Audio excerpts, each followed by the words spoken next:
We live. Enjoy yourself. What's going on? What's going on? Ain't nothing, man. Just admiring your whole ensemble there with the backdrop that's looking real flossy like. You know, had to step it up a little. Step it up. Yeah, man. It looks right. It looks right. Good. Yeah, Thanks. for real. So what's going on, brother? How you feeling? I'm good, man. Yeah, chilling, same old, day by day. Beautiful weather out today. Got a little nice out today. So, yo, is it me or is Mother Nature going through the midlife crisis? Like, is she have menopause right now? Like, what the hell's going on with this weather? shit is crazy out there. Yeah, I know. It's like shorts with a hoodie on and a leather jacket on, and then I know. But it's been it's winter, man. It's winter. It's crazy. Oh, listen, Florida and Texas and all these places getting 20, 30 degrees. So that shit is everywhere, bro. The world is changing. Yo, Mother Nature, somebody needs to put a call into her because she's really acting a fool right now. Salute to the regular schmegular. Miss Angelica Ray is about to get 30 inches. Pause.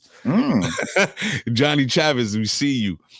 Yeah, she hit me up the other day. She's like, yo, we're about to get 30 inches up here. And I'm like, you on your own with that, man. I think you popped the owner. Yo. Easy. She said yes. She wait. Yes, she does. We got 50 degrees right now, and waiting for 15 plus inches of snow tonight. Damn. Yeah, you could have that. Yeah, she's already talking about we leaving. She's like, I'm done with Ohio. Like, salute to my baby sis, Ms. Zenobia Mercado, my son Fools Josiah and Asa. Behave yourselves, man. So there's a lot going on, man. But guest tonight, man. Pretty excited. Yes. One of our own. For sure. The set welcomes Miss Melony Ann. Miss Melony is a multifaceted mover and shaker, marketing, producing. I mean, you name it, she does it in the entertainment world. Acting, right? Yeah, she do. I mean, I started doing research on her and I kept finding like these things and I'm like, yo, what the hell doesn't she do? I'm surprised she don't walk around with a churro cart, like, right? She's done. She does it all. And I especially, it's twofold. One, she's originally from Sunset Park, and as you know, that's where we're from.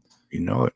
We got to pay homage. And we love to show love and respect to the people that come from our neighborhood who do big things, right? And two, she's a woman. Mm-hmm. It can't be easy for her. Not being sexist, whatever. But, got to be tough. No, for sure. So and raising kids. Oh, and she's a mom too. Man, she, like I said, she does it all. But gotta be tough. But there's one or two things I know we're gonna share tonight. And then before we start the show, I want to share them. Sure. Hold on. So first of all, there is a young lady who's originally from New York City who is a friend of mine. And her daughter right now is having a fundraiser. Her name is Leora. And Leora is a special young lady. This little girl is, first of all, she's like a straight A student. She's very well behaved.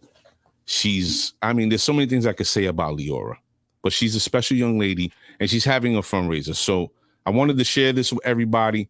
If you could help Leora win this contest, that would be amazing. You can go to the website. We're going to post it on the set as well. But here she is. If you could show her some love, that would be awesome.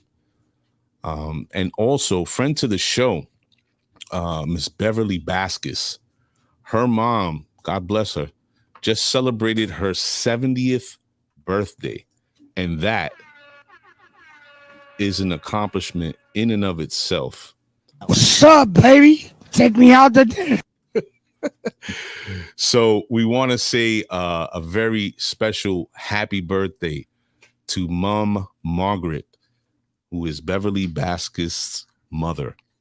We wish you all the best and many, many more to come. Beautiful thing, man. For sure. Beautiful Absolutely. thing. Absolutely. I hope. Oh, she's in the building. Yes. Miss Beverly, we see you. I hope your mother had a wonderful birthday. Thank you for joining us tonight. I want to give a shout to Willie Concepcion Jr. Let's go. For those of you that don't know the story, you know, he was a baseball player growing up his whole life, and he tried to, you know, make it pros, whatever. Things didn't work out. Like about a year ago, he lost his mom and his grandma the same day, and he continued to fight and persevere. And he just got signed as a Major League Baseball, running a scouting for kids in Dominican Republic. So, got to give him a shout. Sure, he'll be on soon. Gonna be on Just the Tip. Yes, sir. Oh, and salute to our brother Willie Concepcion, because Willie has been dealt some tough cards, but through it all, he's standing in the plate, in the box, being a father, raising his children, and he's raised some amazing kids, man. So everybody show love. All right. Sally, you ready to run this track? We can get this started. One more thing before I run the track. You know, yesterday I did the my meme with the Rihanna thing, and I saw Miss USA, because I got so many people hitting me up like, yo, thank you. I needed that. Right. Laughter. You don't know what people are going through. I seen Miss USA, like she committed suicide and stuff. So guys, man, you're not alone out there. If you ever feel you need to speak to someone, holla at me, you know, Mr. A, whatever. Like, you know, we with the small talk. Just, you know, you always got somebody out here. So that's a fact. Anybody's going through anything. There's two gentlemen right here who have years of experience and years of experience going shit. Yeah. We're here for you. We don't want anybody to feel like they're alienated or don't have anybody to lean on, man. This is your show. So you could always reach out to us. And on that note, let's run this track.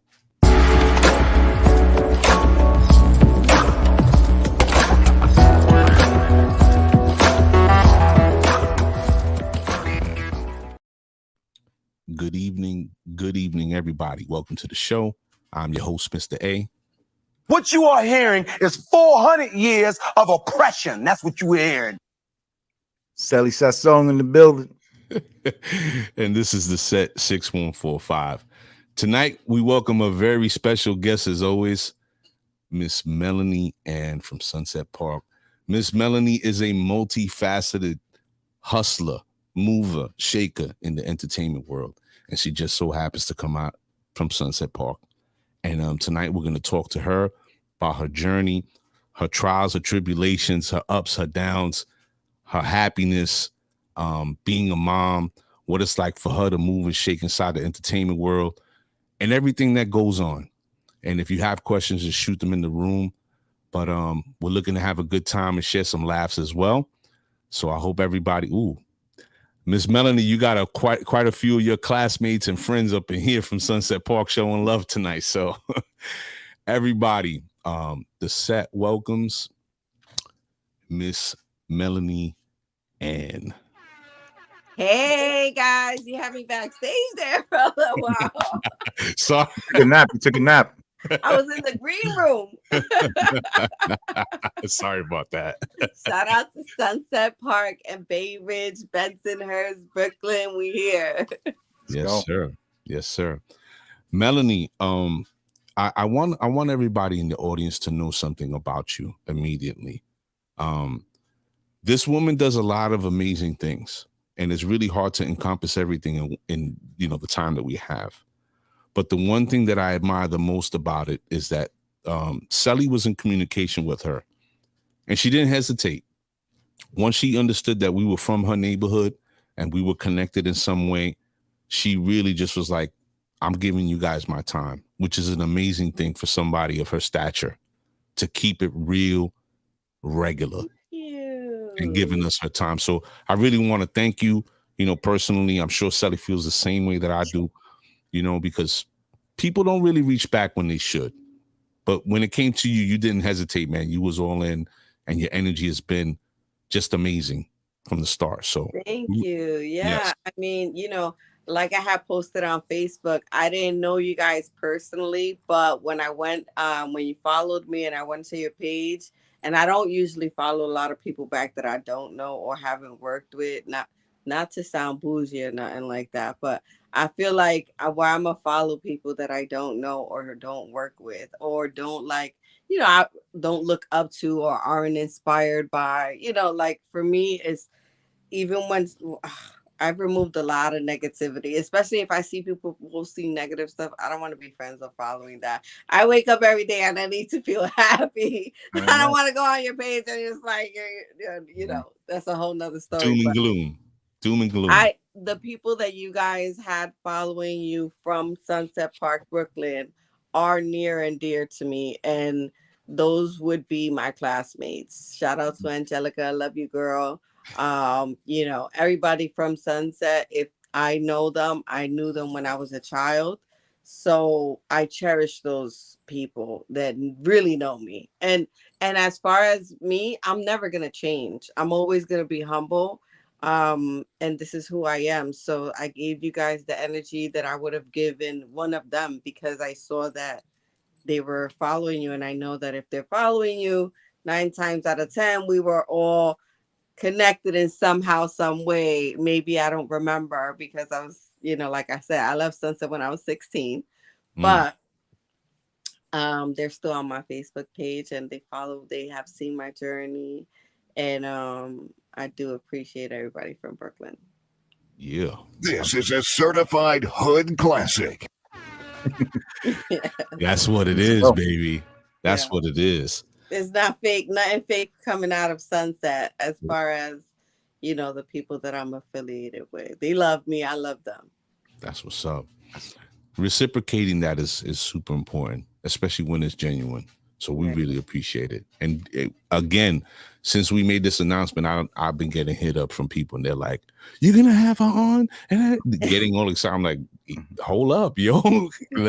Can I talk to her first? Like, so why don't we do that? I feel so honored to even do that.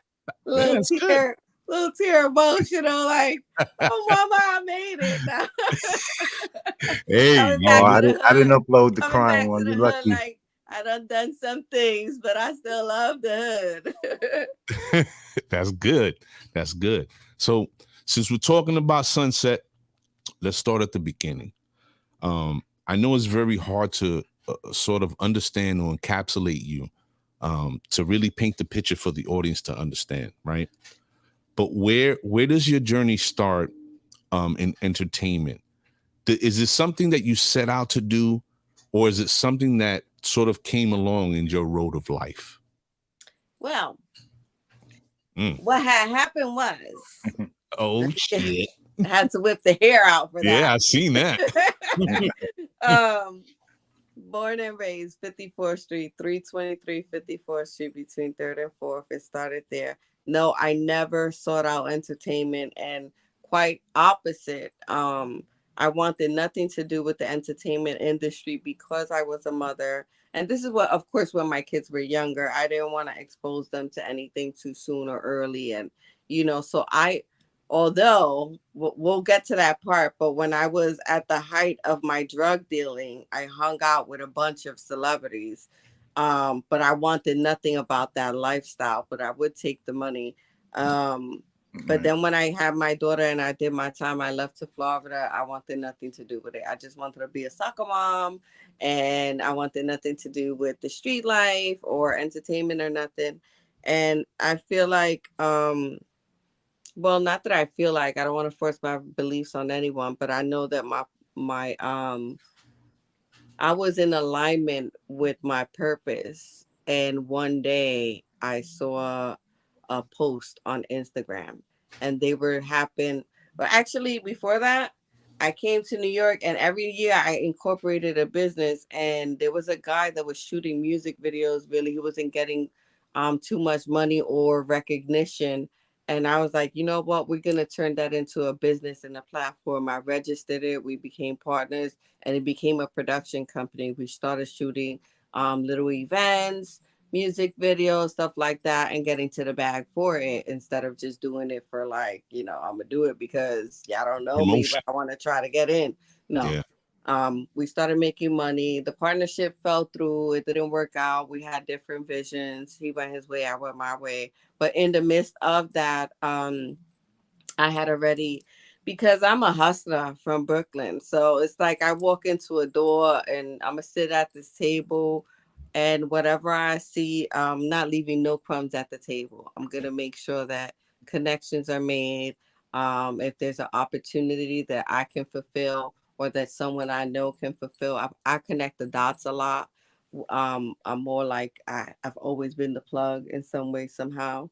And yeah, so after that, I ended up on the radio. I saw a post. They were looking for a radio host, and all the little dots, I met them, qualifications. So I hit up a couple of people that I know already from my production company that were in affiliates of the radio station. And I was like, listen, vouch for me because I could do this. And sure enough, I ended up as an on-air personality on 93.5 FM. I did that for 8 months. Then I left, and it was inconvenient. So sometimes when it's time for you to grow and you're comfortable in where you are, God will make things a little uncomfortable to move you. So that's what ended up happening. And I left it. Mello, can I jump in real quick? I want to, before we get into this, I want to take it back to when you said I was a drug dealer, right? We weren't gonna gloss over that part. Back there, so. Oh no, we're not just gonna act like that wasn't said. For real. So, what young lady like yourself, right? Tú lo dijiste tan temprano ya. No, we going there. We going there. Yeah, no, it made it make sense. It made it make sense. Go ahead, so you're a hustler, right? So you're a young lady. What what made you lead to that? Like, what was like, all right. Well, I know obviously the flash, the money, whatever, right? No, it wasn't for that. Okay. No, I didn't sell drugs because I wanted to sell drugs. I needed to sell drugs. So I was on 54th Street between 3rd and 4th. I grew up in that beautiful house, 323. My grandmother owned it, and she was married to a correction officer. I was a bright student in school, always did very well. And Angelica knows, as she can see, was in my class. And I was a little badass too. I had a lot of things going on internally because my mother was a heroin addict. So I was living in that house because my grandmother saved me from foster care. And then my grandmother died when I was 16 years old. And she, yep, there we go. So she died when I was 16 years old, and her husband sold the house and gave us nothing. He picked up and left. I was on my own. I had to drop out from Fort Hamilton. I couldn't go to school no more. I needed money. I needed to survive. I needed somewhere to live. I needed clothes. I needed food. My mother was a heroin addict. She was in jail. The rest of my family was kind of scattered at that point when my grandmother died. So what happens? I end up with a guy that's selling,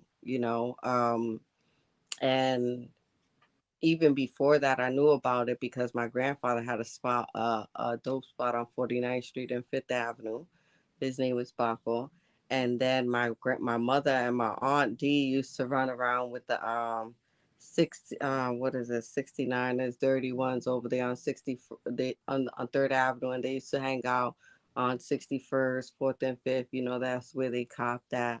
So even in my early days, I knew about drugs. But I had perfect examples of why not to do drugs. So it was kind of like, you're a product of your environment in some way, form, or fashion. And I was either going to be the drug dealer or the drug user. And I chose to be the drug dealer because everybody was throwing their money away on it. And I needed that money to feed myself, to survive. So I couldn't see myself throwing money away on drugs when I need to have a roof over my head. It wasn't about labels or looking good or having materialistic stuff. I didn't want to be rich. I just wanted to not worry about where I had to sleep at night. Wow. You were an only child, Mello? Yeah. Oh, wow. Yeah. And that gentleman just, I find it, you know, Sally and I often talk about fatherhood. You know, we're both fathers. And we have a certain, I know I have a certain disdain for people who abandon children, whether they're their father or not. If you're in a child's life and you have a connection and you abandon them, especially in a moment like that, I don't respect you. Oh, especially a young lady. It gets worse. There was a whole lot before that. But please continue. Please continue. We want to know. I mean, listen, the name of my show is Brilliant and Resilient because that's what I am. I'm resilient. And I did start it, and I'm glad you mentioned the young lady that unfortunately killed herself in the beginning of your show. You mentioned her, former Miss USA. I say to myself, so many people kill themselves, maybe over a small percentage of things that I have overcome. And I will tell you that I've never contemplated suicide. I've never, and that I can't relate to them, and I don't judge them or knock them. But I think that because I've been through so much trauma, I know that there's always a better tomorrow, if that makes sense. Yes, it does. So for me, it's like I've been through worse. Like I said, my mother was a heroin addict. Because I am still on live. I'm home. That's my daughter and my poodles. So my mother was a heroin addict. My grandfather was a heroin addict and a heroin dealer. My uncles were coke dealers, major coke dealers back in their time. Cousins, everybody was on drugs. And my father, the one time that I met him, my biological father took me to Virginia because my grandmother had a heart attack, and nobody could have taken me. I was only 8 years old. So the 1 year I went to live with him in Virginia, he sexually molested me and raped me for an entire year and held me captive in his house. And then I had to manipulate my way and make him believe that I would not ever tell nobody so he could let me go see my family again. A year later, I escaped and got to see my family in Brooklyn and tell my story to my grandmother. She called the police. I ended up in Virginia at 9 years old, testifying like a real Lifetime movie, telling the people on stand like what my father did to me, showing them with dolls and stuff like that. So if I survived that at 8 years old, there was nothing else that was going to knock me down. So then came back, ended up, my grandmother died, started selling drugs. And I just kept on evolving from there. I left Brooklyn. I ended up in the Bronx. Keziah, can you close the door, please? And take them with you? The dogs? Doggies. We're not the only ones, Sally. Yeah. I have 2 poodles, yeah. You got the you're gonna have to pick them with the fridge or something. Huh? You have 2 poodles. Sally, what you got? The Labradoodle? Golden Doodle and Golden Doodle. And the poodle. So yeah. Then I ended up in the Bronx. Caught a case over there. Got set up by my man. Wait. Sally, did she just say that? Yeah. She said it. Go ahead. I'm sorry, Melanie. Go ahead. Okay, you can leave them. Just close the door. Just leave them. They're gonna be jingling and jangling. Yeah, they're gonna jingle and jangle. We used to it, right? So anyway, for sure. Yeah, they ain't barking at least. Yeah, not yet. Not until someone goes down the stairs. We'll hear. Anyway. So did he do this to save himself? No, let me tell you the story and why people don't understand. And I really haven't shared this much publicly details on my case, but I will today. Thank you. He was my man. When I met him, I found out he was selling out of town like a half an ounce. He used to buy ounces at a time. And at that time, I was dealing with kilos. I never had to even open the kilo or touch it, just delivering kilos, making points off of wholesales. I was like, meet me on Times Square. It was New Year's. The ball was dropping, right? We had already been dating for like 8 months, and I decided this is going to be the man I wanted to really share my empire with that I had built by that time. So I was working in a auto body shop because I always had a regular job also. So I was working in the Bronx running Ebony's car care at the time. And his car was there. We met, fell in love. So I thought 8-10 months later, we moved in together because when he came to Times Square New Year's, but the big secret I had to tell him was, listen, by the way, I'm at night on the weekends, I'm a drug dealer. Here, take this key, flip it for me and you.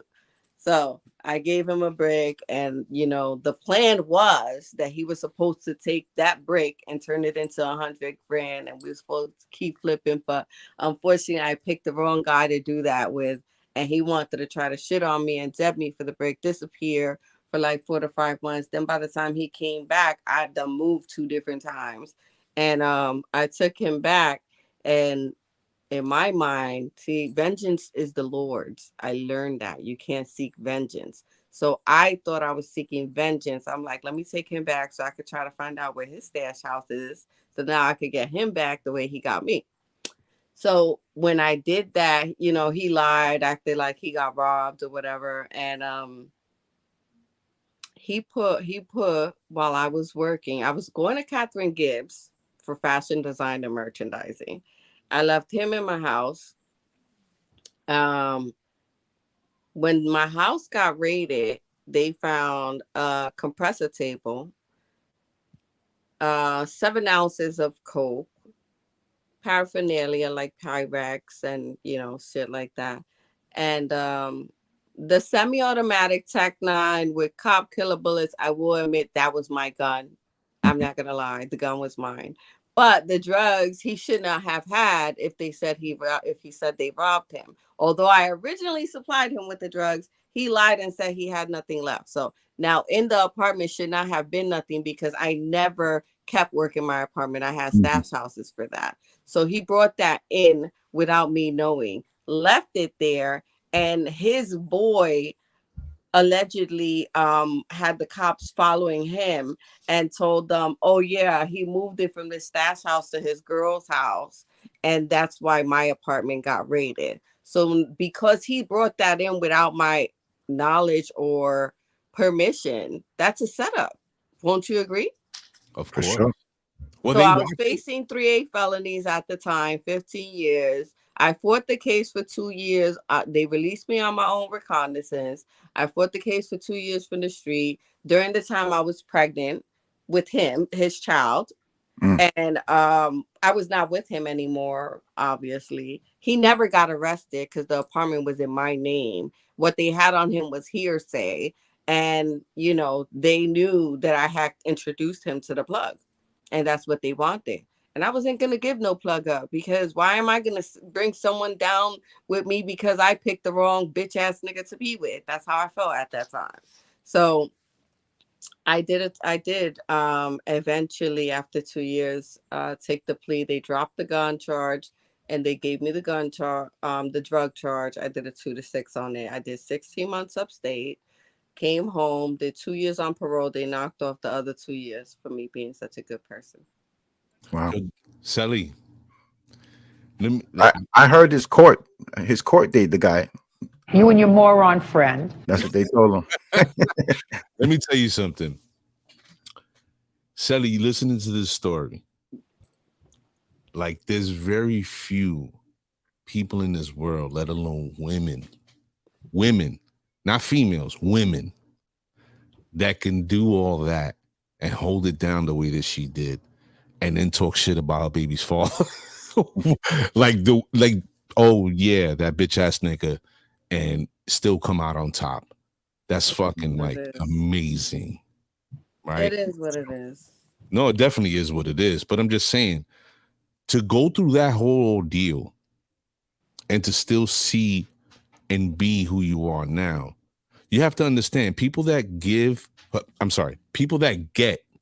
those cards and deal with that adversity and still come out Look at you smiling. You living your best fucking life. You doing big things. I am. You're a favored, and I'm gonna say this, and people might disagree or whatever, but to me, people like you are favored. I am truly blessed and really highly favored by God. Let me tell you something, not to push my spiritual strengths here, but I did prison ministry when I was in jail. The whole time I was praise dancing. Well, I did praise dancing in jail. Then when I came out and got off of parole as a civilian, the state of Florida ordained me as a prison minister, and I was going in and out of prisons all across Florida, praying over inmates that were about to be released, preparing them for what they were going to face when they got out. And yeah, so for me that was like kind of surreal to be able to go back in, like, I'm a free woman, let me go in here and pray with you guys and let y'all know what's about to happen out there, you know. and knowing that at one time they had me in those shackles on them bus rides and then them fucking all through the New York State prisons, it felt very good to turn that negative into a positive. That's what I do, by the way. It's one of my specialties. I love turning negatives into positives. Like, I'm real big on that. That's definitely a woman trait. Yeah. We've had a couple of women on here that were like they're thriving now, and they went to jail and turned their lives around. So we know your plight for sure. We heard it. Yeah, but no. I mean, no, sure. That's like her story is. Yeah, no, for what sure. What are we in? 20 minutes in right now? Like, I feel like I just jumped off a cliff on my neck. Wow, Deuce is wild Deuce today. is wild today, baby. Oh, shout out to 22. Yes, yeah. it is. For real. 2. Wow. Before we continue, and not to sidestep, but I want to give a salute because tomorrow is somebody's born day. A friend to the show, Mr. Ben Still Envy, the Sunset Park Facebook page. He's a consummate on the show. So salute to him. Happy birthday, brother. Glad you're here with us. Happy birthday. Just got over COVID too. Happy birthday. There you go. I had COVID too. I almost died. Jesus Christ. I really almost died from that. You're making a book out of this, right? I'm writing a script already. There you go. This is what happened. So when I almost died from COVID, because I've always been very private about my own personal life.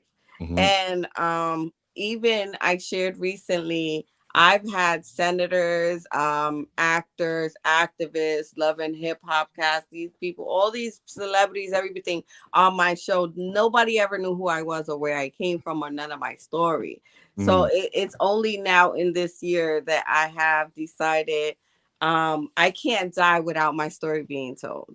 So because I survived COVID, it was like, I feel like I was like, Nina, you're just missing one little piece right here. It was like another thing you survived and another thing you survived. It was like, so I was like, you know what? It's time for me to tell my story. So I am writing.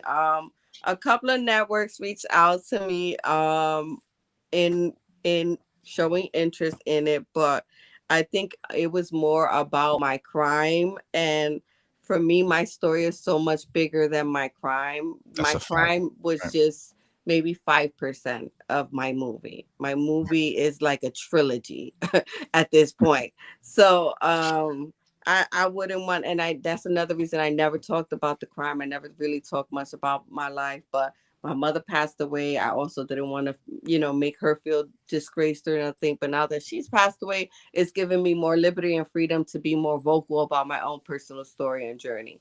So stay tuned for that. It's definitely something that is bigger than a book and bigger than a show. So Melony, I'm just going to tell you now.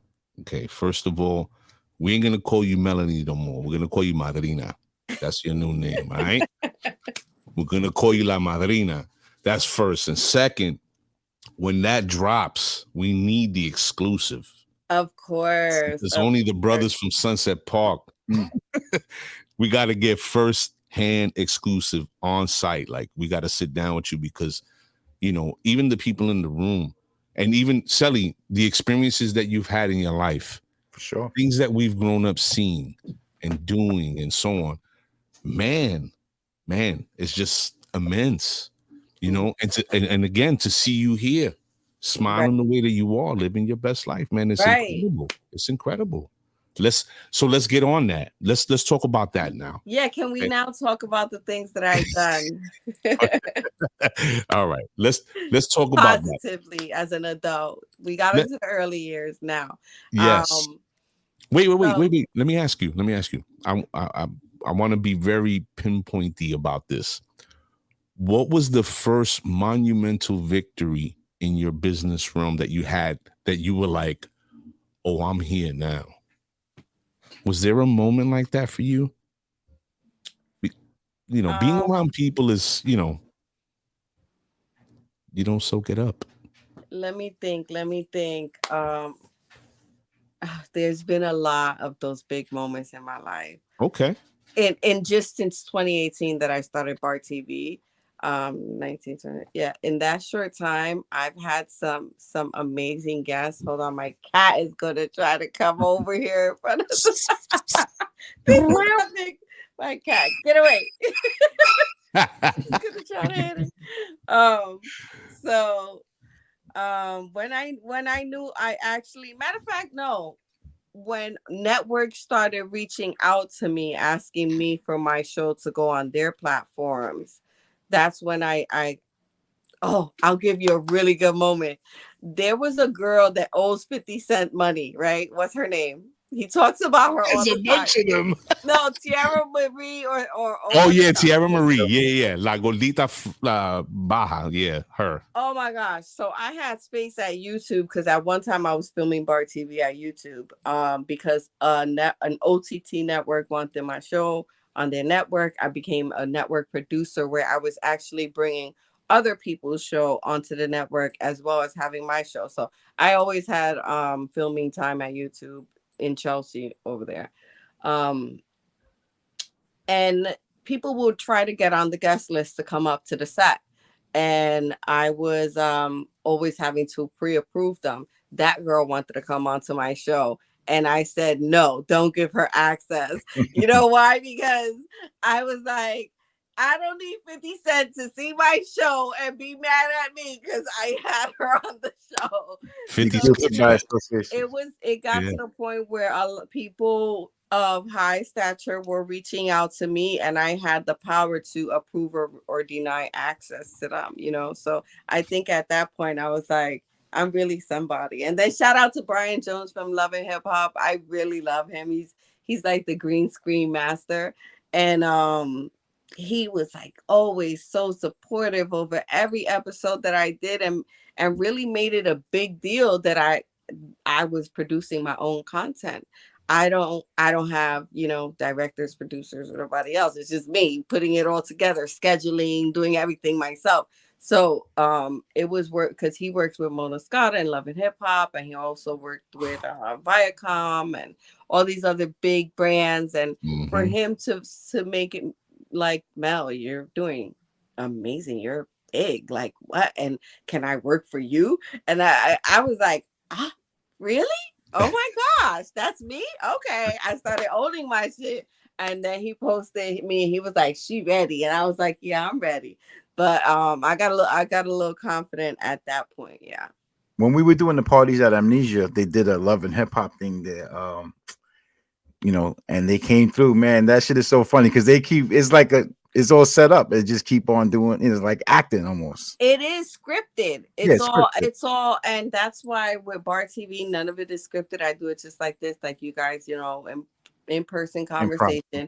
But I don't like I won't say nothing bad about the brand, but I don't like scripted content. I can't say that because we love movies and there's some really dope scripts out there, but I don't like the scripted content of reality TV because for me, it's taken away. Reality TV to me is real. Like this is really happening. But no, when you're behind the scenes, you'll learn that's all fake. All of it is made up, scripted. They over dramatize every scene and every storyline. And for me, I didn't like it. So I wanted to do opposite of that. I appreciate that. And well, Mrs. A, I know she's watching. Miss Melony La Madrina just told you that reality TV is bogus. So You know, even when you think it's No, God.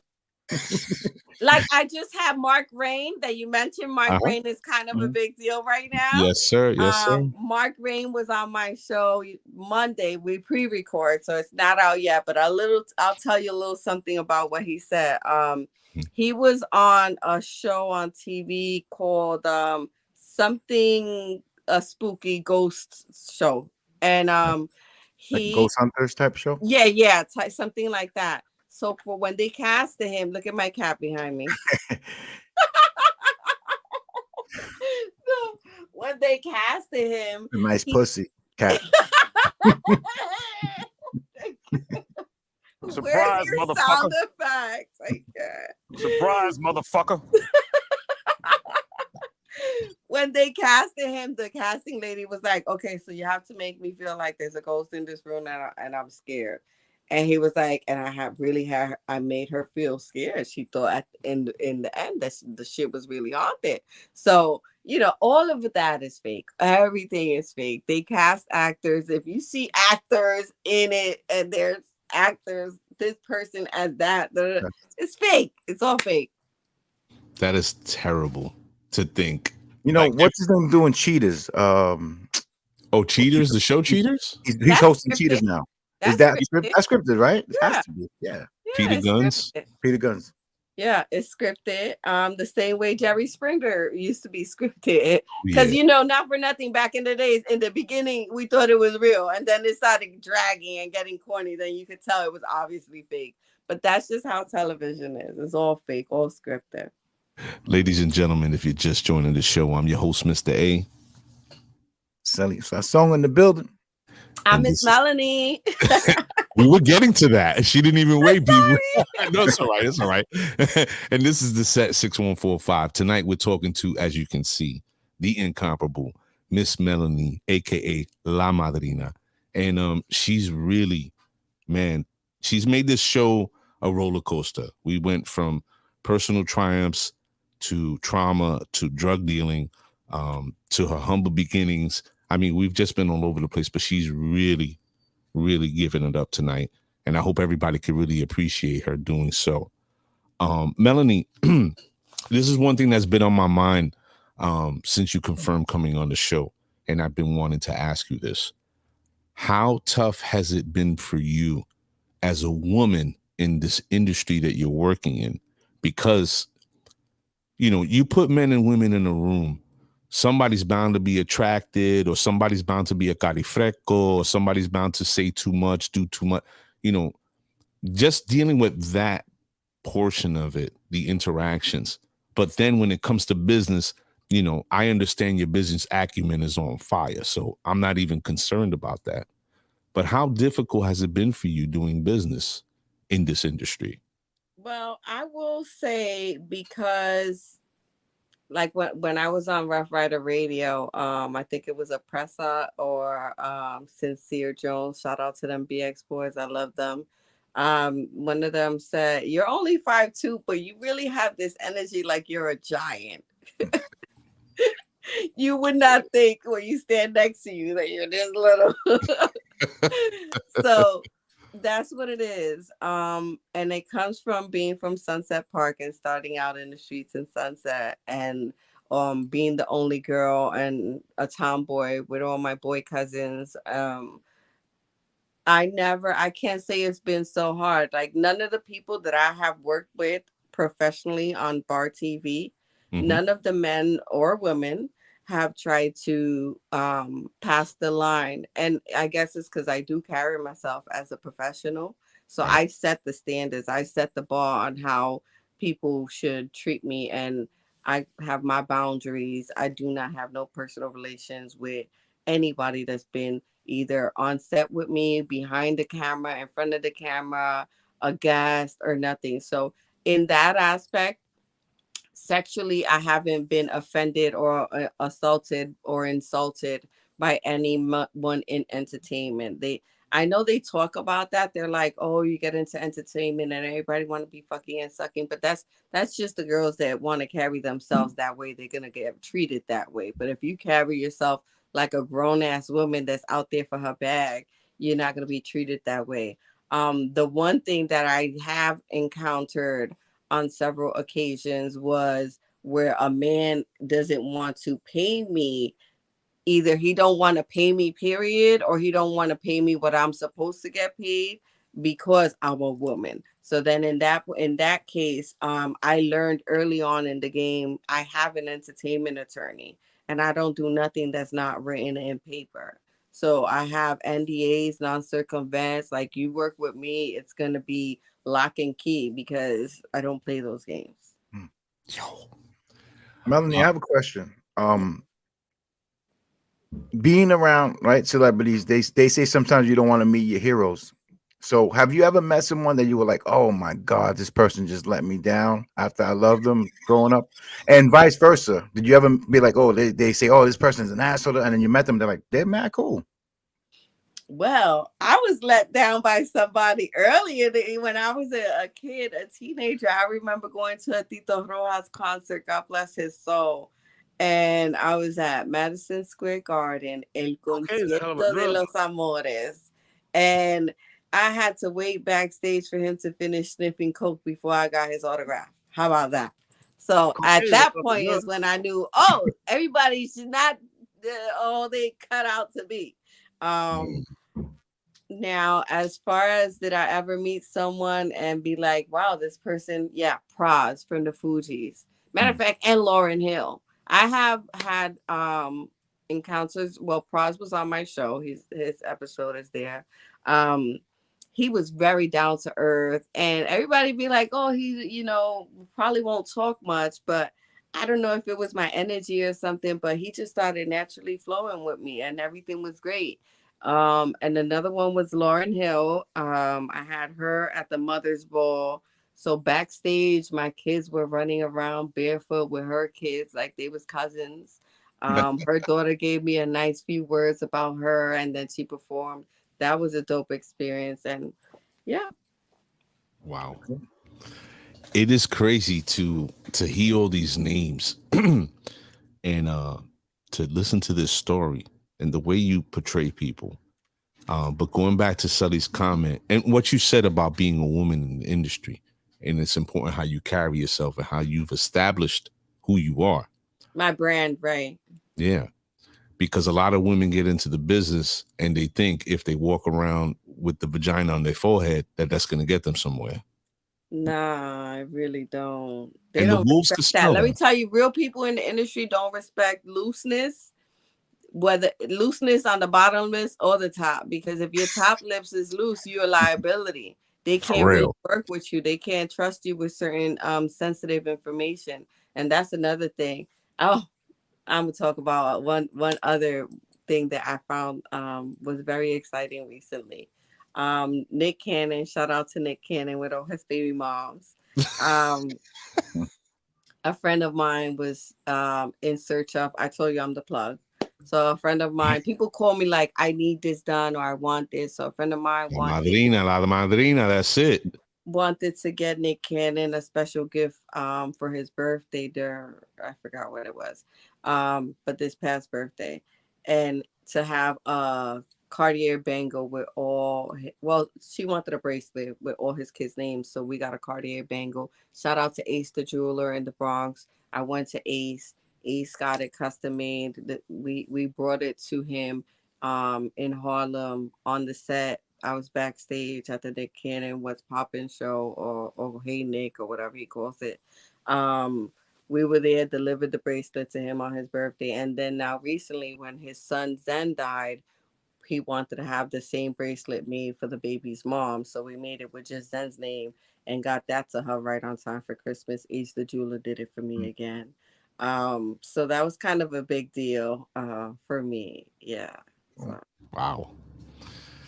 It is. Wait. I haven't even talked about, hold on, Super O. So that's B.A.R TV. B.A.R TV. Right. I have a shitload of over 50 people on there, brilliant and resilient people with dope guests, whatever. Where can they see that at, Melony? Let them know before you move on. Where can they see B.A.R TV at?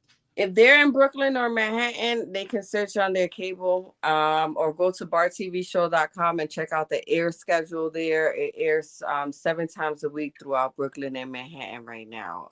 Most, 3 times a day here, there. I forgot the times. And then on demand, if you download Deja Vu TV, Deja Vu Television in the Google Play and Apple Store, you can watch it on demand there. Sundays at 7 p.m., Backstage Radio Network plays my audio. So yeah, that's that. A whole lot more is coming up for Bar TV that I don't want to leak out. But check out My Soul. I just have My Soul, and I have, what's his name? Mark Rain. Mark Rain. I just have Mark Rain on there. Amazing actor. Dope episodes. Yeah, so that's Bar TV. I am also the Senior Vice President of Operations at Super O Management, superomgmt.com. Now, we are a elite entertainment firm, and we service record labels, artists, entrepreneurs. We have clients like DJ Lobo. I'm sure y'all know who DJ Lobo is. Everything Lobo puts out, me and Super O put together, whether it's the graphics or a deck for a deal, whatever. Then we had a full feature film in theaters across the United States in December before the pandemic, December 2019. It was called Hold On. It featured Louis Guzman, Flavor Flav, Michaela Diaz, and a few other people. It's going to be coming soon to streaming services now that, it goes down. Did you act in that? After theater. No, I didn't act in that. Okay. Super O was a producer. It's funny you mentioned that because when you said actress, I forgot I was even in the movie. Yeah, I was in the movie. Make sure you got a research department on it. On Tubi. It's called Pocket Full of Game. I have 2 cameo scenes where I'm playing myself, a news reporter. Yeah, hold on. That was a faith-based movie. Very, very nice. The soundtrack is dope. And if you guys go on Tubi, you search Pocket Full of Game, I'm in there as a news reporter live from Harlem. The funny thing about that role is my friend Deborah, she was like, come on, she wanted me to fill in for the original person that was supposed to be the reporter, and she allowed me to wing because I told you I don't do scripted stuff, so she allowed me to wing my lines and make it my own. So that's why everybody that watches it, they think it looks so real, like I'm really live in Harlem out on the news, because I got to naturally wing it. So did you ever take improv classes? Did you ever take improv, or you just that was just natural? Nope. I'm going to give the credit to Center for Family Life, PS314. Wow. I went to after school when I was in Sunset Park on 60th Street between 3rd and 4th. Wow. Luis Munoz Marin was the name of the school at the time. Mm-hmm. Rosemary was my group leader. John Kix Miller was the man that ran the program. Yeah. Jason Williams. Shout out to Jason Williams. He's doing great things. He was the one teaching us the choreography. So that's what I got. I got that from Brooklyn. Okay. So they really love me. John came on my show, but I never aired it. I'm keeping that a secret in the vault until one day. But John Kix Miller, he was like a father figure to me. Rosemary was like a mother figure. Jason was like a brother cousin figure. Shout out to Ebony Williams. I love Ebony. There's still some real dear people that I cherish over there in Brooklyn or from Brooklyn, but that's where I got my acting skills from. I used to be in plays. I was in Cats. We did so many different plays. Mello, it's funny because we always talk like defunding. They defunded a lot of programs and things like that, and CFL was so huge for it was big in my life because before my grandmother died, like that's exactly where I would be. I even if I didn't go to school, I was at after school at 3:00. CFL stand up. Yeah, CFO, that was big for me. That's where I learned about scripts. That's where I learned everything. So, for me it came naturally, like I said. So when I left the radio, I had a fan base, I had an audience, and they were like, "We want to hear more from you. Why don't you start something on your own?" And that's when I started B.A.R TV, and I just started shooting on my own. 4 seasons in now. Oh, and then with Super Also, we had Hold On the Movie. We also did that song that you hear with Ozuna and Afrobeat, Joanna. Jo. Yeah. That song is a smash. Wow. We consulted on that song. We got a plaque coming to us. Nice. But we consulted on that song, so we got a couple of points on the masters of the ownership of the music. That's very important if people don't know. For sure. To even own 1 point on a song like that is a big deal. Of course. So That's a check. That's a check. That's a check. What's up, baby? Take me out to dinner. So, and we consulted on that from the conception to getting the 2 artists together, to changing the beat a little bit. If you notice, it has a Spanish twist to it, that remix. And then we did the music video in Santo Domingo. That song was out before, like under like African or something, or was it Afrobeat's original song does not have Ozuna on it. Right. So this is the remix, the Latin version. It's actually called Joanna Latin version, Drogba Latin version. And then we released it in the middle of the pandemic, so we didn't think it was going to be as good as it was, but it took off, right? So this day it's playing on the radio. To this day it's playing in people's houses and parties, and I'd be like, I used to be in the doctor's offices and they're playing that shit. Like I had to sit with him for hours on Zooms and write notes and come up with pitch decks and just to even get the funding for it, so that was a big accomplishment on my resume, I will say. And what else have I done with him? Like, he does some major work. Right now he's in the middle of doing a movie and I'm part of it, so not part as an actor, but I help him with producing and all the behind the scenes legwork, all behind the scene production assistant stuff, Yeah. But that's what I like. If you ask me what do I want for my future, I want to make movies. So Really? I've mastered magazine. Also, I was also the regional director of the Tri-State of New York for a published magazine. I had a commercial cleaning business. I had a production company. I mastered the radio. I mastered television now, and I want to master film. I want to create good content and leave some good movies out there that are going to impact people and teach them that it doesn't matter where you come from. It doesn't matter how many times your world crumbles around you. You can still always pick up those bricks and build yourself into a new life. Whatever you whatever you wake up today and you decide you want to do it, besides being a doctor, because that's going to take some time, or some schooling, anything you could do, you just do it. Like just do it. Nike, everybody spends so much money on Nike, but they don't adapt that motto of just do it.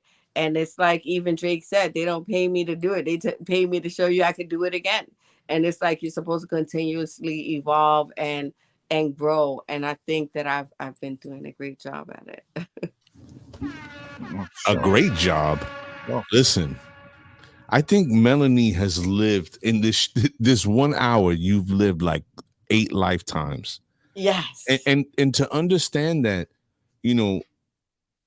I really don't think everybody can compress what you've shared with us here and really understand, like, to be where you are, to have gone through all those things and to have triumphed through all that adversity.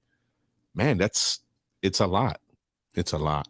And I'm sure we didn't unravel a lot of. There's a lot. Yeah, there's a whole lot. We didn't even talk about my kids and their miracles in themselves. But I do have my 2 babies, 10 and 17.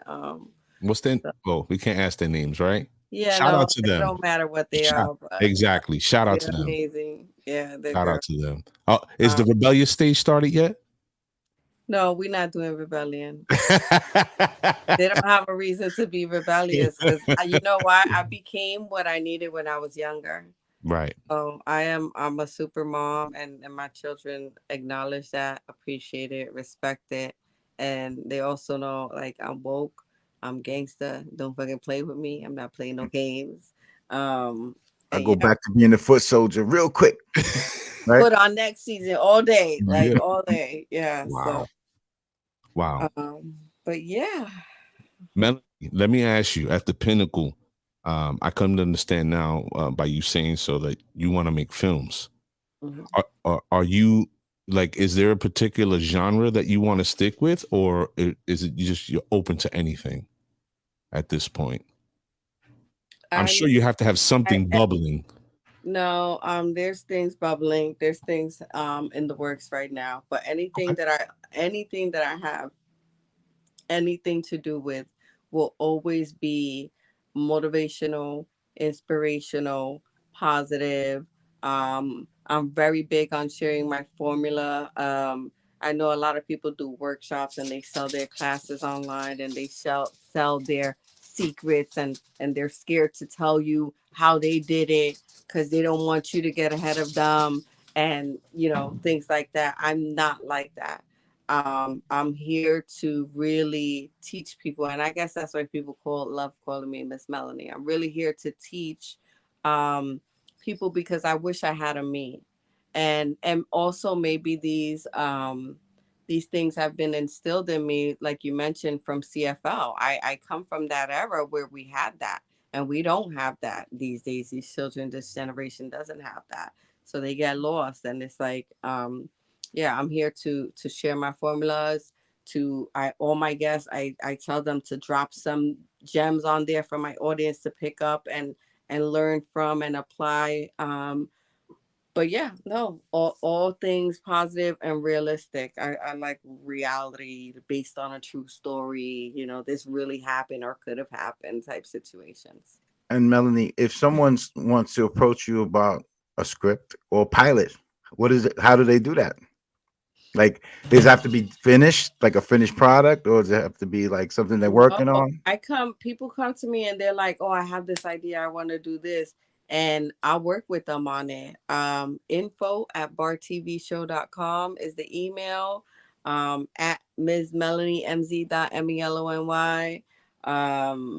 Yeah, contact me, drop an email, send a DM. I do check my DM requests. I do get some ridiculous DM requests. Oh, one thing I want to say is I don't manage people. For some reason, people always ask, would you manage artists? Have you considered managing art? I don't manage artists. I will be honest and say I can't stand artists because they're spoiled brats and I have kids of my own already. And then if I manage an artist, that's going to take the light off of me. Hello. I got a story here that I'm now in the cusp of bringing out to light.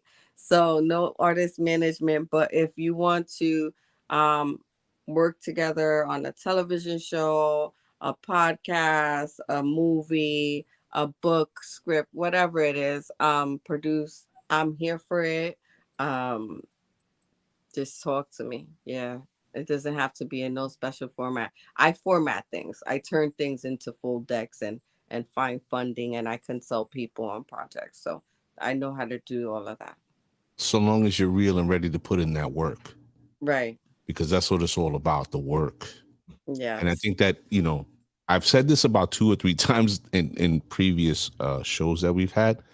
Everybody's in love with the result. Nobody's in love with the work. Right. No, they come and it's just like that hen that was that cartoon back in the days, the hen that was baking the bread. And it's like nobody wanted to help her get everything together to bake this bread. But when the bread came out, they wanted to eat the bread.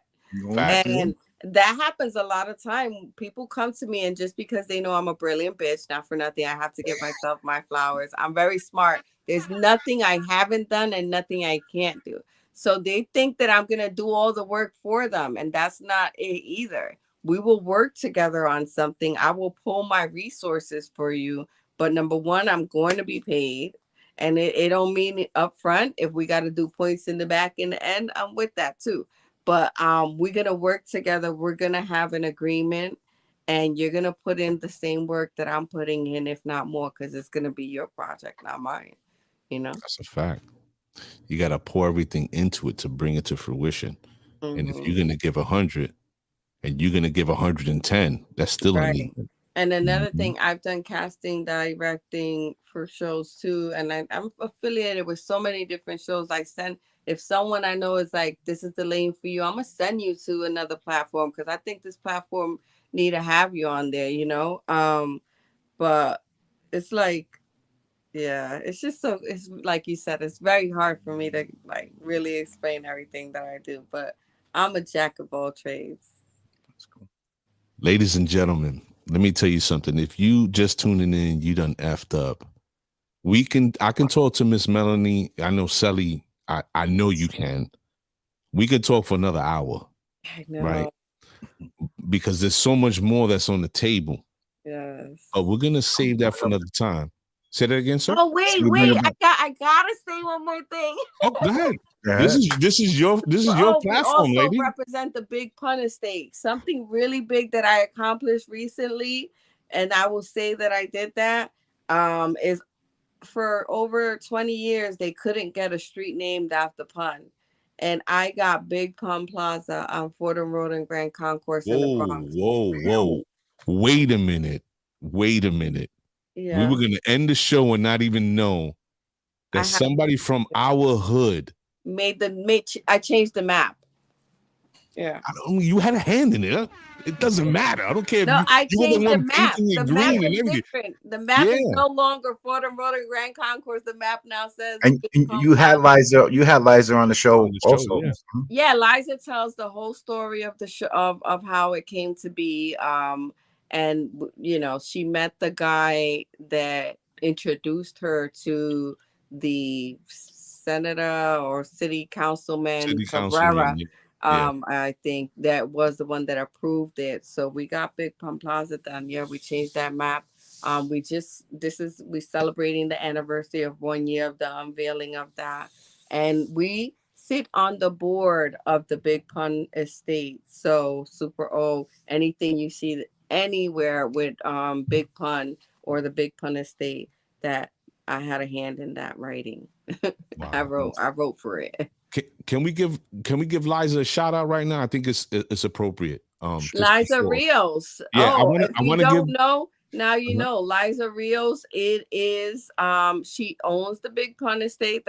She legally won the lawsuit between her, and I will not say the different parties that were involved in it because I don't want to give light to that. I'm trying to spread positivity here. Right. She did have to fight for many years to have the rights and likelihood of the Big Pun Estate and Plaza, and she won finally a few years ago, and that's why now things are moving forward for Big Pun. Amazing. But I wanted to give her a shout out because about before COVID, like 4 or 5 years, I won't even say 6 years ago, when she started selling Big Pun merch, I connected to her through Facebook, and I made a request because my baby brother loved Pun. And I said, would you mind signing it and having the kid sign it? So, you know, it's for his birthday. Mm-hmm. And when my brother got that shirt, he was like super ecstatic. And we lost him last year. So it was like, so sorry. No. But, you know, shout out to Liza for persevering. You know, Chris is an amazing artist. Yes. Her daughter's doing her thing with sunglasses, I believe. And then the other one, I think she just lays very low. Yeah, and then she has her grandson. Yeah. But shout out to Liza Rios, man. That was really big. Shout out to Big Pun, yeah. So everything Big Pun lives, Big Pun Plaza. Yeah, we here. See, I forget. That was a big deal, right? And I almost didn't say anything. Like it's just I do everything I do is like super dope. I love that. Everything I do, we got to put that on the shirt. We need Miss Melony on the Chop It Up with us one night. Oh, yes. You got to come back for the Chop It Up segment. Anytime I'm here, right in the comfort of my little king bed right here. Ladies and gentlemen, if you just joined the show, you're shit out of luck. You're going to have to go back and watch on YouTube or Facebook. All right. We want to especially thank Miss Melony for coming onto the platform and just giving us, man, so much. One and two. Now you know she is known as La Madrina because she is about that life and that business for real. Miss Melony, this is your platform. Whenever you need a promotion, whenever you need anything, you reach out. We're your guys. We make it happen. And you're always welcome back here anytime. And we wanna put a pin in to chop it up. So, you know, at some point you can make a little more time and we can have that exchange. Yes, let me know. I'm always here for it. I'm down for it. Thank you guys. Thank everybody for tuning in, and thank you guys. I look forward to it. And one day I'll have you guys on Bar TV too. Oh. This is recorded. Yeah. I said it. You better hold me to it. There we go. No. See, I already invited you guys to the one I did on Monday. That's very true. FLK Studios, Flock Studios in Washington Heights, guys. They're open 24 hours. It's a beautiful place. Book your slots. I'm in. I was like, man, the parking's gonna be terrible as it is, but the snow. I was thinking hard going there to Monday, but I was like, man, when the weather gets a little better. Sure, we're gonna pick a Monday, and we're definitely coming out, and I'm bringing a camera. So if you better. No, I definitely am. Catch the magic. Yeah. So we're gonna tuck you away in the green room. We're gonna close the show out. All right. Right. You sit tight. Not that long. Yeah, not that long. Ladies and gentlemen. Want me to just close it out and no. Just a formality. Just a formality. Okay, go ahead. I'm going to the green room, guys. I've been a bad girl. Ladies and gentlemen, La Madrina. Thank you. Miss Melony. Oh my God, son. Let me tell you something. First of all, everybody in the room, give it up for Miss Melony one, and give it up to my guy, man, my partner, Selah Marley. Another one. I really, son, I didn't expect all of that. But she came in, put it down, This is wild, baby. She said she was gonna bring it. Yeah, she did, man. She did. I hope everybody enjoyed the show. And you better look out because we're gonna pay a visit to Miss Melony, and hopefully we're gonna have a nice session, you know what I mean, and bring something back to you guys to look at. Next week, got another big guest. Yes, so who we got? J.I. Star next week. Yeah, the brother J.I. Star. Everybody, the promo's coming out. It's gonna be a good one. Just get ready, man. Just get ready. We might have some big news next week too. Maybe. Maybe. Pay attention because we moving and shaking out here. All right. Selah, what's up? We out of here? Are you not entertained? Let's go. Good night, people.